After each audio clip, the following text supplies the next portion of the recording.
Hello my friends. So I got from Buzz Agent, which if you don't know what Buzz Agent is, I'll link the information down below. It's kind of like Influencer where they send you stuff, they ask you to review it. So I got this CoverGirl Outlast Stay Fabulous Foundation. There are some things that I really like about this foundation and some things that I don't like as much, but I want you to kind of see how it all works, and then at the end of the day I will give you my conclusions on what I think of it, and you can make your own decisions about what you think of it. First thing, let me tell you what it claims. It claims that it is an all-day flawless coverage, lasting power of a primer, coverage of a concealer, and the blendability of a foundation in one, and also that it is shine free, which is very interesting. So let me show you the consistency of it. So it is quite thick, it drips a little bit, but it's definitely way, way, way thicker than the Revlon Nearly Naked. I mean, that stuff just goes and falls like right down your hand. Yeah, so we're going to test this out. We're going to do an all-day wear test, and we're going to see how it goes. So first I'm going to show you application. The last person that I saw do this was Lisette's Beauty, Emily. She is amazing. She does fantastic reviews and tutorials and all that good stuff. So I'm going to just put this little bit on my hand, and I'm going to blop, blop, blop, blop, blop, blop, blop, blop, blop, blop, blop. And I only use one pump for this because I feel like my skin doesn't really need that much coverage. I do have normal skin. I don't have oily skin. I don't have dry skin. I'm very, I like my skin. My skin is very easy to deal with. I do get breakouts sometimes, but not very often. Dark circles under my eyes are pretty much the only thing that I don't like about my skin. And my wrinkles. Starting to get some wrinkles, you know, you hit 34 and wrinkles start coming. But it's not too bad yet. I feel like at this point it is quite shine free.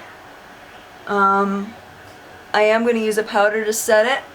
I just don't feel comfortable going to work without a powder. I don't know what that is, but the only thing I don't like about this is if I don't blend very well, it'll get a little cakey under my eyes. I have to make sure I blend it really nicely under my eyes. How's it looking, ladies?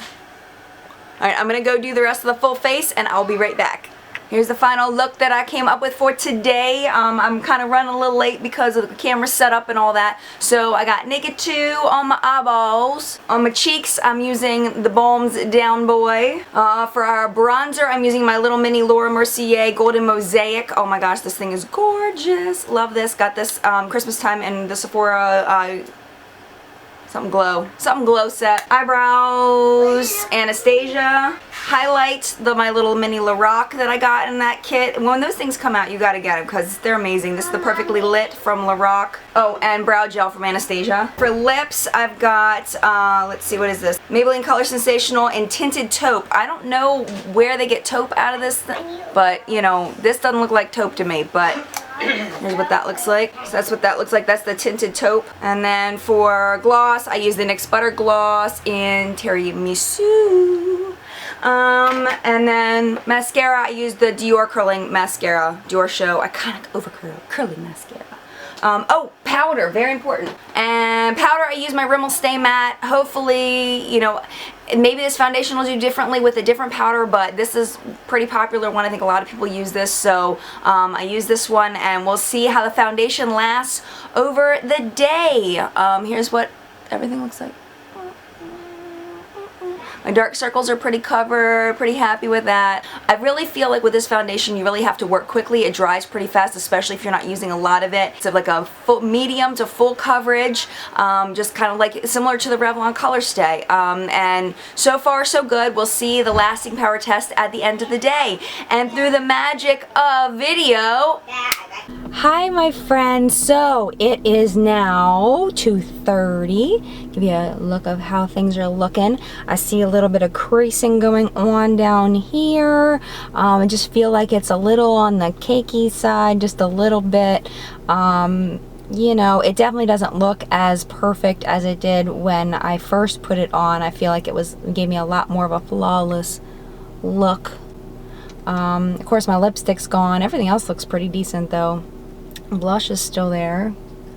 Go the balm. But I will see you in just a quick second, which will be this evening. So, alright, ready? Here comes the magic. 1, 2, 3.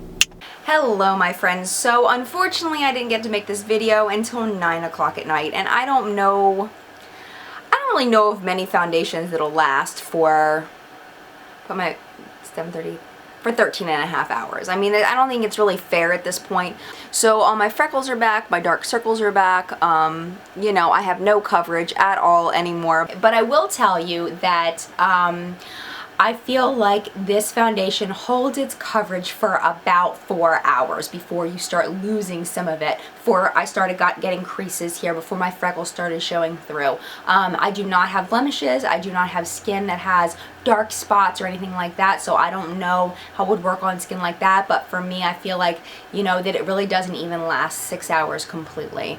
I felt like at 8 hours, then my freckles were really starting to show through, my dark circles were just starting to show through, and now 13 hours, of course, there's nothing left. So overall, would I repurchase this foundation? I believe that I would. I do not feel like this is as good as using a primer. I feel like this needs a primer in order to last as long as foundation does when it does have a primer. Coverage of a concealer, yes, until about 4 hours, and then the concealer pretty much goes away. Blendability of a foundation, absolutely.